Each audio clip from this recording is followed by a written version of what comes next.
குழம்பு செய்யறதா பார்க்க போறோம். வாங்க வீடியோக்குள்ள போலாம். குழம்பு செய்யறதுக்கான இன்கிரிடியன்ட்ஸ் என்னென்னு பார்க்கலாம். சங்கரா மீன், டொமேட்டோ, ஸ்மால் ஆனியன், தேங்காய் துருவல், கருவேப்பிலை, ஒரு பச்சை மிளகாய், சோம்பு, தனி மிளகாத்தூள், புளி கரைச்சல், குழம்புத்தூள், வடகம். புளியை கொஞ்சம் கொஞ்சமா தண்ணி ஊற்றி திக்கா கரைச்சி எடுத்துக்கோங்க.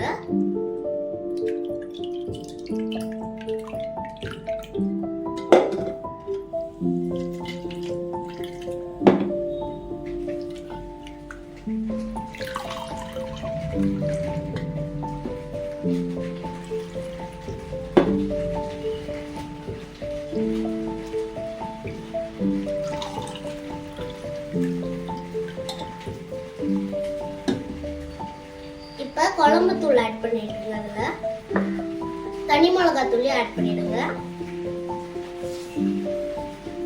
கொஞ்சம் உப்பு ஆட் பண்ணி மிக்ஸ் பண்ணி விட்டுருங்க.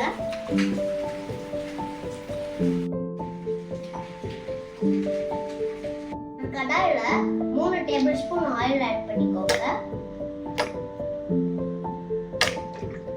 நல்லா ஹீட் ஆகி வரட்டும். இப்ப வடகம் ஆட் பண்ணிக்கோங்க. பொரிஞ்சு வர வரைக்கும் அதை நல்லா மிக்ஸ் பண்ணி விட்டுருங்க.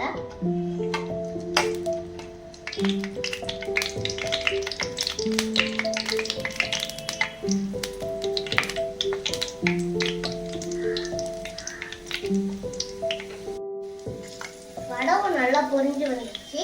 இப்ப நம்ம சின்ன வெங்காயத்தை ஆட் பண்ணிடலாம். இது நல்லா மிக்ஸ் பண்ணி விட்டுருங்க.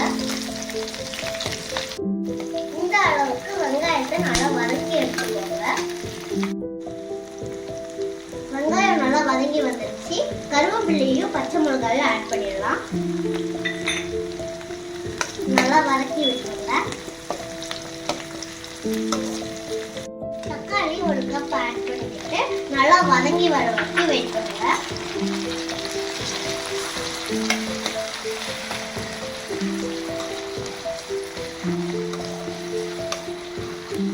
தக்காளி நல்லா வதங்கி வந்துருச்சு. இப்ப நம்ம புளி கரைச்சல் ஆட் பண்ணிடலாம்.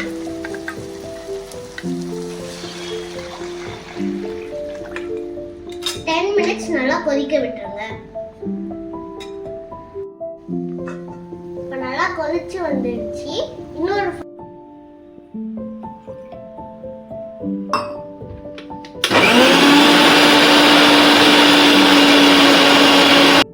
குழம்பு நல்லா கொதிச்சு வந்துருச்சு.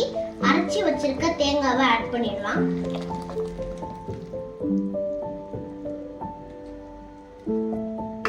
நல்லா மிக்ஸ் பண்ணி விட்டுருங்க. 5 நிமிஷம் நல்லா சுண்டி வர வரைக்கும் ஒரு 5 மினிட்ஸ் கொதிக்க விட்டுருங்க.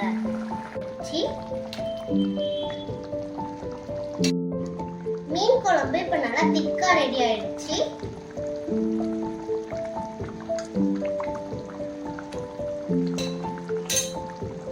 இப்ப நம்ம மீன் ஆட் பண்ணிடலாம்.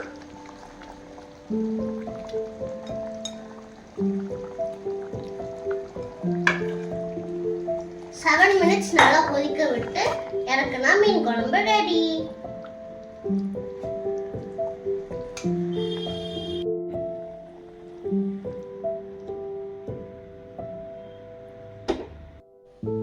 மீன்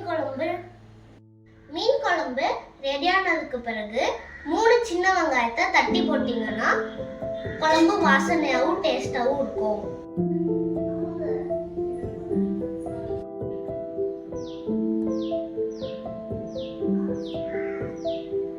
இந்த வீடியோ உங்க எல்லாருக்கும் பிடிச்சிருக்கும் நம்புறேன். பிடிச்சிருந்தா மறக்காம லைக் பண்ணிடுங்க, ஷேர் பண்ணிடுங்க, கமெண்ட் பண்ணிடுங்க, பெல் ஐகானையும் கிளிக் பண்ணிடுங்க. அப்பதான் நான் போடுற வீடியோல உங்களுக்கு டிங்கு டிங்கு டிங்கு டிங்குன்னு வந்து சேரும். பாய். உங்களை அடுத்த வீடியோல பார்க்கறேன்.